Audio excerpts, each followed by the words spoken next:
Graça e paz, irmãos.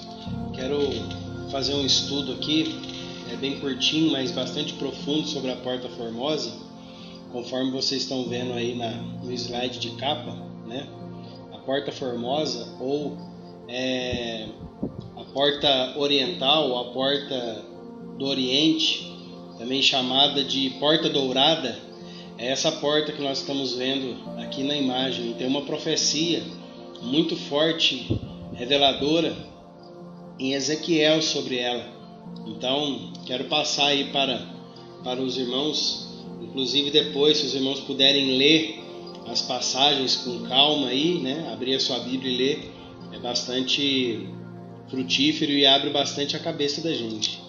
Mas para a gente poder ter se orientar sobre essa porta, a gente tem aqui a imagem vista do alto de Jerusalém, e aqui nós temos a esplanada do templo.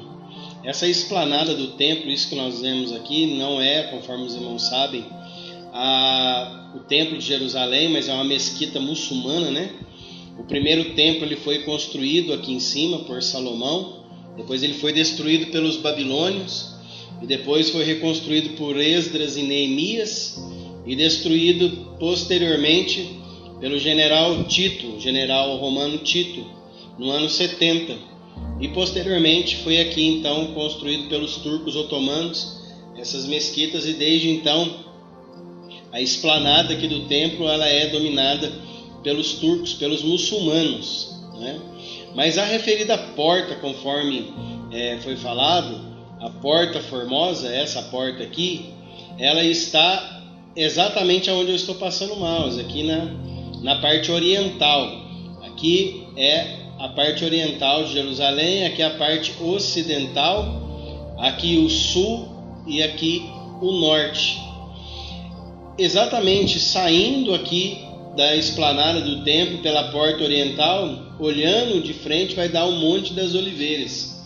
Então nós vamos ver aqui sobre essa profecia, sobre essa porta, sobre o Monte das Oliveiras, ao que vai acontecer, acredito eu, muito em breve. Então, vamos dar uma olhada nessa profecia tremenda. Só que essa porta que nós estamos vendo aqui, aqui em frente vocês estão vendo túmulos. Aqui os muçulmanos, eles construíram aqui um túmulo dos muçulmanos aqui, porque eles sabiam dessa profecia, e eles sabem que o judeu deles seria um sacerdote. Então, um sacerdote não toca em um corpo morto. Então, eles construíram aqui esse cemitério aqui, muçulmano. Só que essa porta ela não é a porta original. A porta original ela foi descoberta em meados de 1960.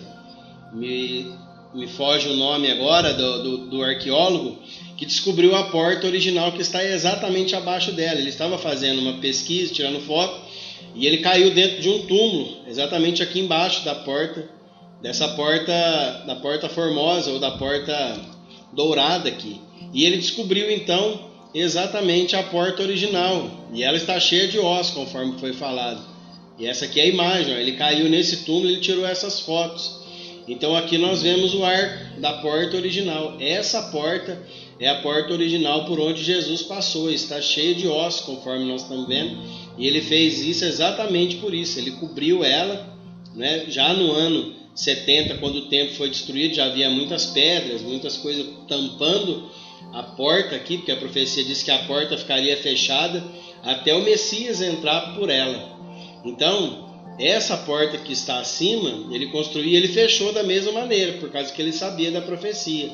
Mas já estava fechada aqui embaixo, por ocasião da destruição do segundo templo, quando as pedras foram derrubadas aqui embaixo, e a porta ela foi então fechada. Vamos ver uma passagem que fala a respeito dessa porta, que refere-se a essa porta.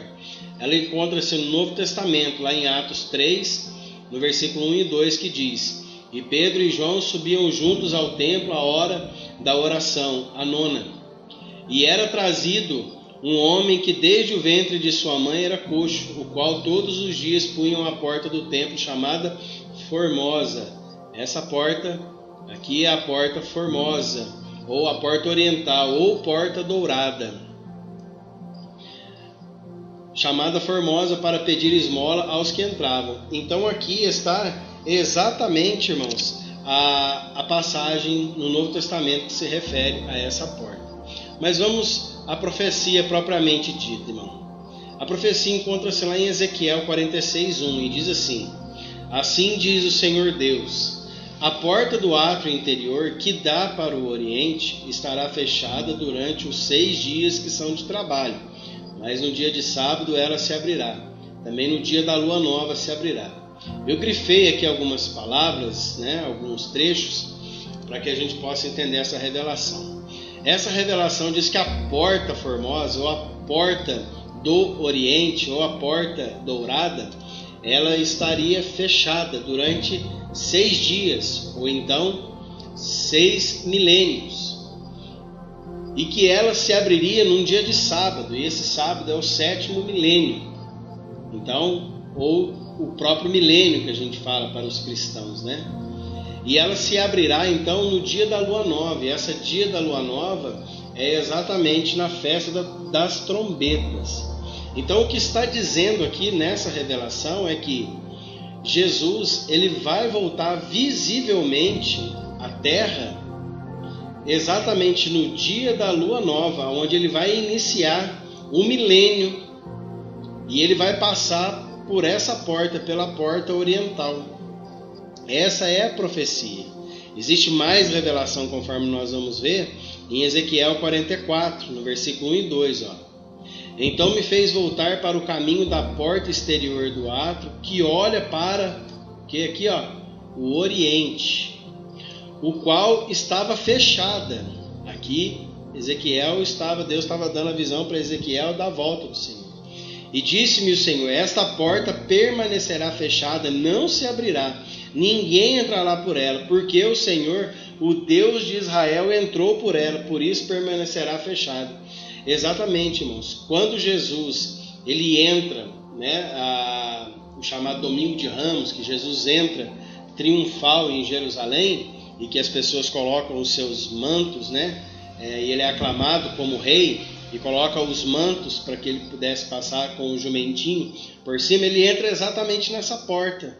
A gente vai ver exatamente isso nos evangelhos. Então, como ele passou por ela e depois ele foi morto, e crucificado, obviamente ressuscitou, ela ficaria fechada. Mas ela diz que na referida profecia, ela vai se abrir num sábado, no dia da lua nova, ou seja, no início do 7º milênio, no dia da lua nova. O que nós entendemos então?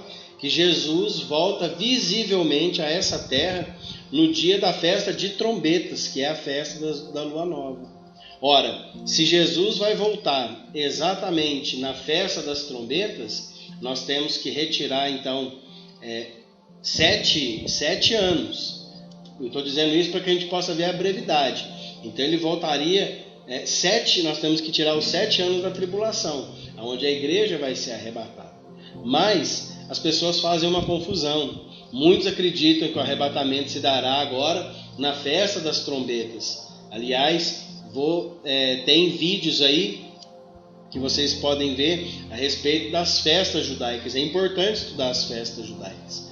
Mas algumas pessoas acreditam que agora, como aconteceu a festa da Páscoa, pães ázimos, primícias e Pentecostes, que a próxima festa, o próximo evento é o arrebatamento, e ele vai acontecer na festa da lua nova, ou trombetas. Mas isso aí é um engano. Por quê? Porque a festa de trombetas, ela é para a volta visível de Jesus. Jesus, então, ele é arrebatado na festa de Pentecostes, porque a festa de Pentecostes ela é uma festa que dura 50 dias. Então ela tem a festividade no início dela, no primeiro dia, e no 50º dia. É a festa mais comprida, que é a festa do tempo realmente da igreja. Então a igreja ela inicia em Pentecostes, ela acaba em Pentecostes. As 3 primeiras festas, Páscoas, pães ázimos e primícia, é para o povo judeu, que Jesus veio para os judeus e eles não aceitaram. A festa de Pentecostes é a única festa que é para a igreja.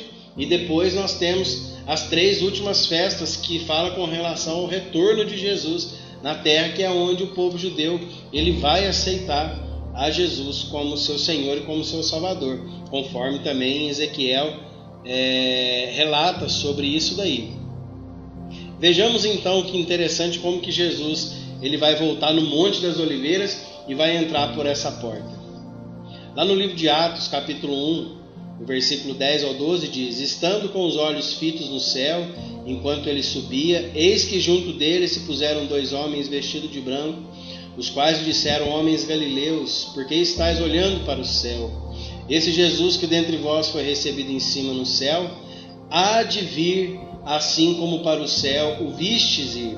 Então voltaram para o Jerusalém do monte chamado das Oliveiras, o qual está perto de Jerusalém, à distância do caminho de um sábado. Então, quando Jesus foi subir para o céu, quando Jesus foi para o Pai, ele estava no Monte das Oliveiras. E exatamente no Monte das Oliveiras, aqui os anjos disseram que ele voltaria. E isso está em plena concordância em Zacarias capítulo 14, no versículo 4. Diz assim, aqui está falando do retorno de Jesus à terra. E naqueles dias estarão seus pés sobre o Monte das Oliveiras, que está de fronte de Jerusalém, para o oriente. E o Monte das Oliveiras será fendido pelo meio, para o oriente e para o ocidente. E haverá um vale muito grande, e metade do monte se apartará para o norte, e a outra metade para o sul. Vai acontecer então aqui um grande terremoto que vai abrir essa porta, vai tirar aqueles ossos, vai tirar tudo dali. Olha que interessante o cumprimento da profecia. Então nós vemos que realmente Jesus ele volta a essa terra, conforme diz aqui a profecia, num dia da festa da Lua Nova, na festa de trombetas. A festa de trombetas é o retorno de Jesus para os judeus, e a festa de Pentecostes é o arrebatamento, é Jesus voltando nos ares para buscar somente a sua igreja. É um estudo muito profundo, vale a pena você pegar as passagens e ver essa profecia tremenda que o Senhor nos dá. Deus abençoe a vocês, excelente estudo.